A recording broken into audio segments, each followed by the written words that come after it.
And so Bill, kind of just, when I think about all of the decisions that many business leaders are making, I want to be a fly on the wall, because I feel like I could learn so much from them.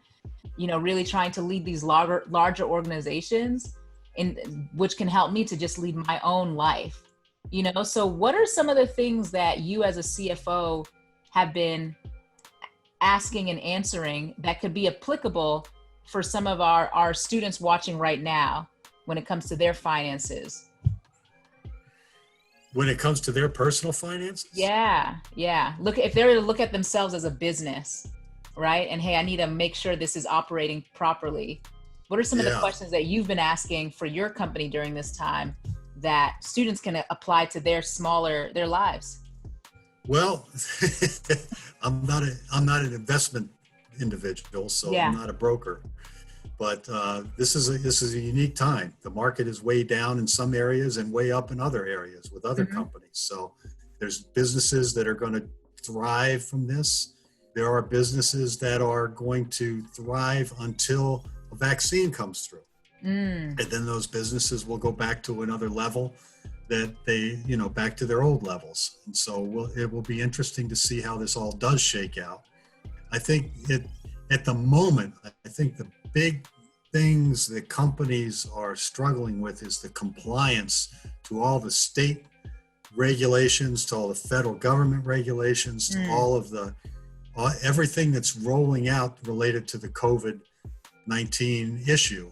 And it's overwhelming. It's like drinking from a fire hose. Right. So to grasp and to grab all of that is incredible. If your field of study fits into that in some manner, there's a big marketing item for you as a potential employee, is to say, I understand biology, or I understand medicine, or I understand business, and I would like to be assistant with you in understanding how all these regs and rules apply, so, which brings me to a broader thing.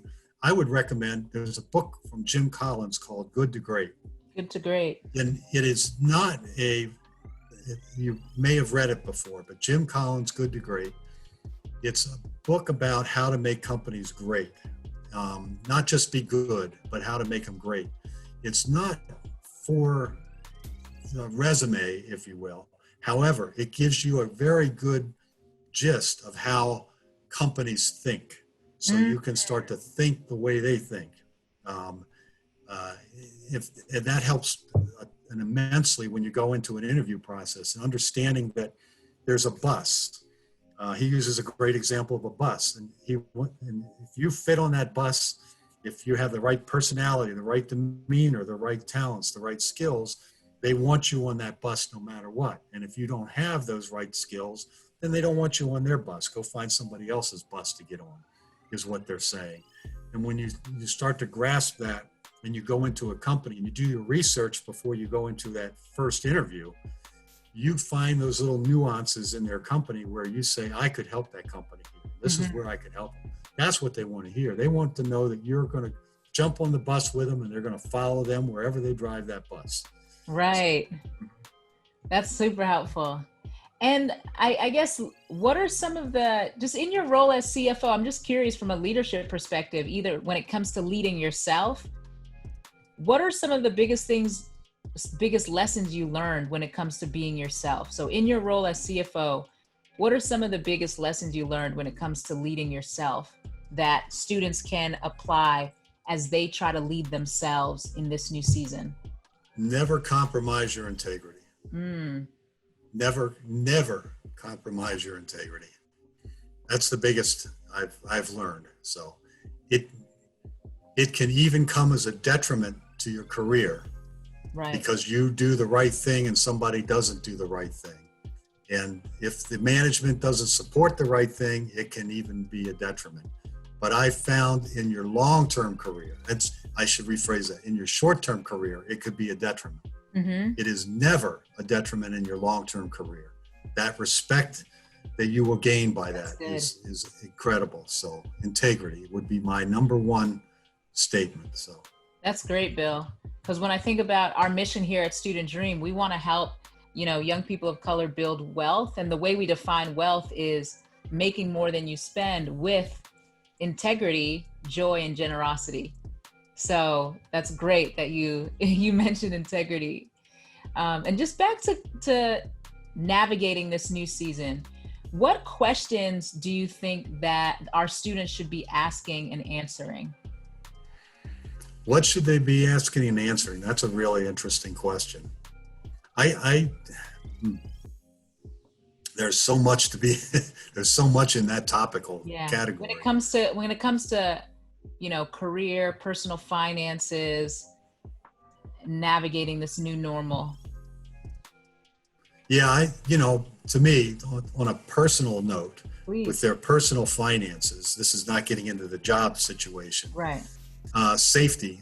I would definitely make sure you've got money. You probably heard this before. Put aside for as long as you can get. If you can get a 3 to 6 month, you know how much you spend on rent, how much you spend on food, how much you spend on your car if you have one, or your insurance, etc. Mm-hmm. Put that money, as much money as you can save, put it aside safely. So if the market goes down, you don't lose it. And don't worry if the market goes up, because that's your safety net. But put 3 to 6 months aside. That's a safety net for you. And then anything else that you got, you might want to dabble and invest in the marketplace into some depressed sectors right now, because there are a lot of depressed sectors that are going to, and I would wait a little bit, because when the earnings come out in a few months, they're going to really be depressed, and they're going to go down further. And then I would wait with your money and move in at that point in time. But watch them now, and then watch them when they go down, and then try to jump in on top of that with their personal finances. So, and I would not go out and spend a whole lot of money. Again, if you've got money, spend it. But if you don't have a lot of money, I wouldn't be spending it right now. Yeah. I mean, who are you going to show your new shoes off? Right. Or your new suit off, or your new dress off to? On Zoom, you can show it on the Zoom call. Zoom, And you don't see my feet right now, right? So. Right. I need a pedicure myself. Yeah. So. That's super helpful. And, you mentioned investing. And I know many of the students who are listening, they want to get started with investing, but don't really know where to start. Do you have any, how did you first get your, started in investing in terms of learning about it and having, again, that confidence to make those first few investments? Yeah, books and magazines and just watching the stock market. That's how I started. So I didn't have any formal education, if you will, for investing in the stock market, but just started watching stocks. And my first stocks, I think my first 4 stocks I bought, 2 of them made a lot of money, 2 of them lost all the money I made in the other 2. So I started to learn in some hard ways, but it was good. It was a good start. So yeah. That's great. But I think, one of the things is try to find some mentors. Try to, you find investment clubs. If you're interested in investing, find investment clubs. There's tons of them out there, and there are a lot in the city, and join one. There's angel investor clubs that don't ask for a lot of money, where you pool your money and put them into small businesses and they develop.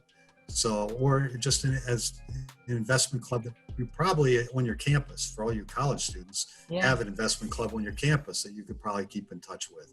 It's great that you mentioned that, Bill, because actually Student Dream, as a part of our Student Dream membership, we have that investment club feature where you'll be able to learn from your peers, learn from hear talks from experienced investors just on how to get started investing in the stock market, whether that's through a mutual fund or individual stocks, just so that you can build up the confidence. We have book clubs as well in that club, so we can learn and help you learn just the basics of investing. So if you're interested in that, you'll see the link below in the show notes. And if you have found any part of this talk valuable, make sure to hit that like button. Great. Yeah. That's no, just, the big thing from a job perspective and an investment perspective is try to find people who have been there, done that, and surround yourself with those kind of people. Some people don't want to do that. I had a good friend who's now a good friend, but wasn't at the time. He was looking for a job. He saw me in a church service one night at this large church in New York City, Times Square Church. I'll mention it to you. Yeah. And he just came over to me and he says, I'm looking for a job. He said, I see you here. He says, I noticed you here. You're in a suit. He says, I assume that maybe you might have a job offering for me, or might have a job where you could lead me in the right direction or give me some counsel or mentoring. And I was so impressed with the young man that Samau, that Wow. I enjoyed him so much that we ended up getting him a job, finding him a job. So not working with me at the time, but we found him a job, and he's just a great young man. So yeah. So connect with people somehow. Strange relationships can be formed. Just be outward with people.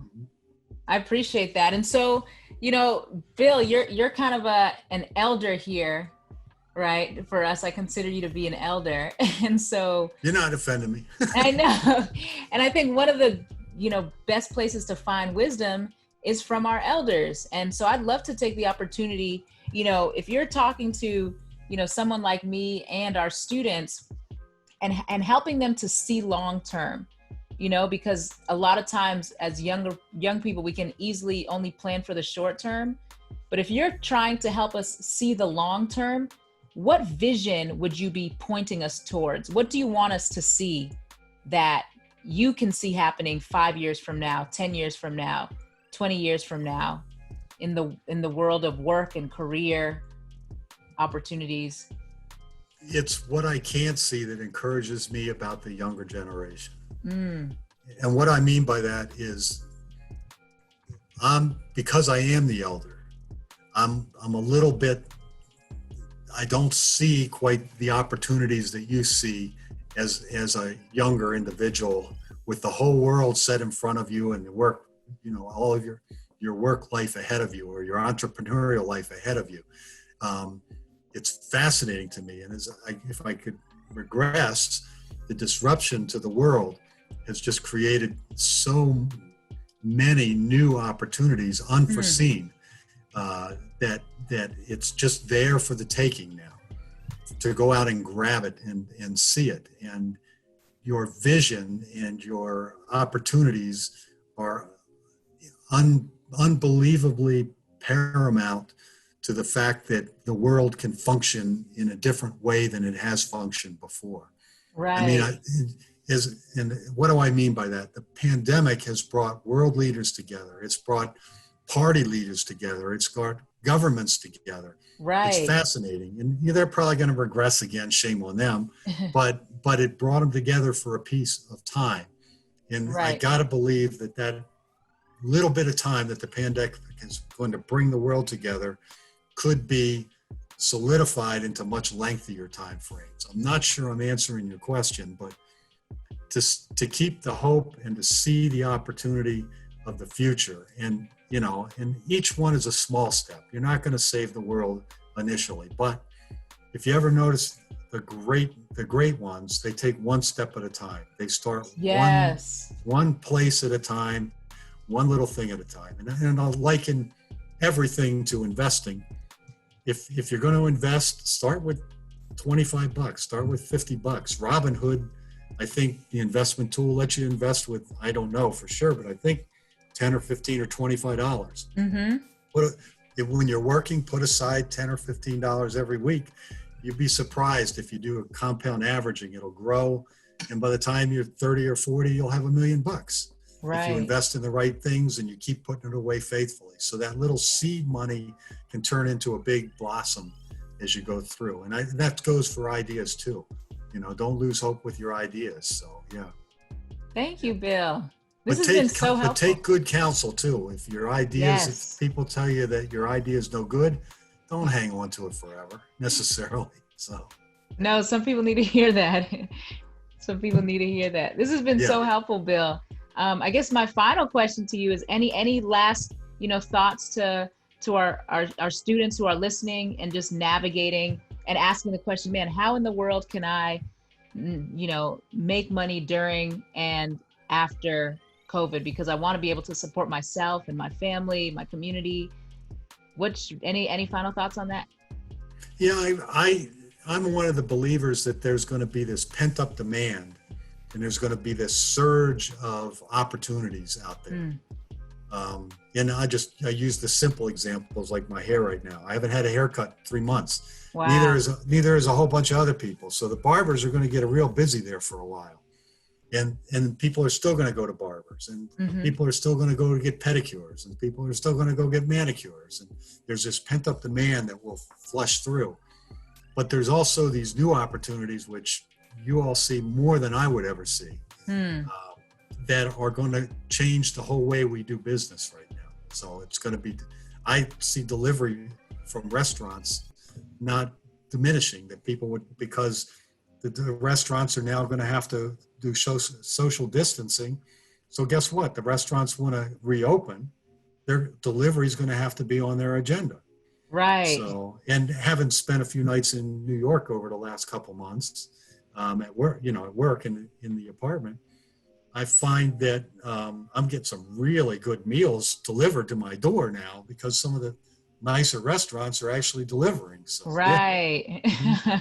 Where they made you come and see them before, now they're coming to see you. So, yeah, I just think it's incredible. So, yeah. Thank you. The opportunities they're going to present.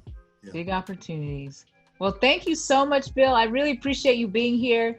And again, just for anybody listening, you have all this new information on, how to navigate this new normal, right? Knowing who you are, being confident, continuing to be consistent in your outreach and putting out your resume, putting out what you have to offer, and starting. And so one of the biggest things that we always say here at Student Dream is that, ideas are cheap, ideas are broke, and time is money. So start now. Start now, start today. And one of the first steps you can take to start is by becoming a Student Dream member, where we work together as a collective to get you the access to the learning, the network, the training, and the community you need to constantly make progress and hold yourself accountable to that progress. So consider joining the Student Dream community. And again, we wish you the best. Let us know in the comments below, what action are you going to take so you can secure the bag before and after COVID, before and after graduation, because you can do this. Have hope, be encouraged, and let's get it. All right, I'll see you next time. Thank you, Bill. Great, thank you.